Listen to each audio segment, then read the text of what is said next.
साधना का हमारा एक तीसरी अवस्था जो है,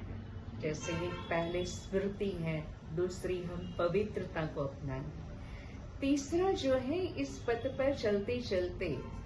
हमारे भीतर होने वाले संघर्ष है, जो विकृति है, जो भी हमारे भीतर आने वाले कई प्रकार के विघ्न है, उसको सामना करने की ताकत हमें ये प्रेरणा देती है ये माता चंद्रघंटा देवी,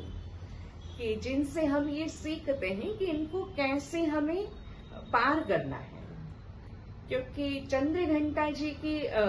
यदि हम कहानी सुनते हैं तो उनका एक ही लक्ष्य रहा कि शिव जी को मुझे वरना है, और शिव जी को वरने के लिए उन्होंने अपने आप को ईश्वर समान, शिव जी समान अपने आप को, वो रूप साकार में अपने आप को बनाया, अपना रूप को भी वैसा ही स्वरूप में ले आए। तो इसलिए हम देखते हैं शिव जी के या शंकर जी के मस्तक पर भी चंद्रमा दिखाया जाता है, और इनको भी चंद्रमा के रूप में उनके मस्तक पर घंटे के रूप आकृति में अर्ध चंद्रमा दिखाई जाती है, और उनके हाथों में भी 10 हाथों में 10 अस्त्र शस्त्र दिखाए जाते हैं, जैसे शंकर जी के लिए भी कहीं अस्त्र शस्त्र दिखाए जाते हैं। तो इस रीति से एक साधना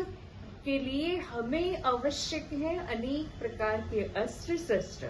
जिससे हमें अपने आप को श्रृंगारने की जरूरत है। जितने हम श्रृंगारी मूर्त हैं उतनी हम संवारी मूर्त बन सकते हैं। तो इसलिए परमात्मा हमें इन सारी बातों से श्रृंगार रहा है, लेकिन परमात्मा तो श्रृंगार रहा है, लेकिन मुझे अपने आप को भी उससे श्रृंगारने की जरूरत है।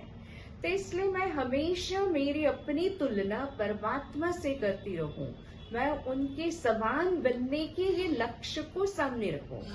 क्योंकि जैसा लक्ष्य वैसा लक्ष्य।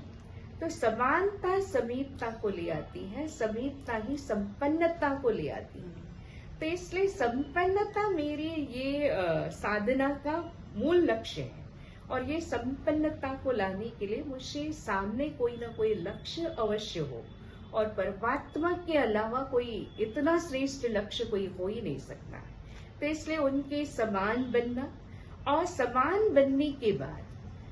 जितनी हम संपन्नता की ओर जाते हैं, यदि समझो मेरे अंदर अभी भी कोई भी बातों की सामना करने में यदि कोई कमियां रह भी जाती हैं, या मैं कर भी ना पाऊं, या कोई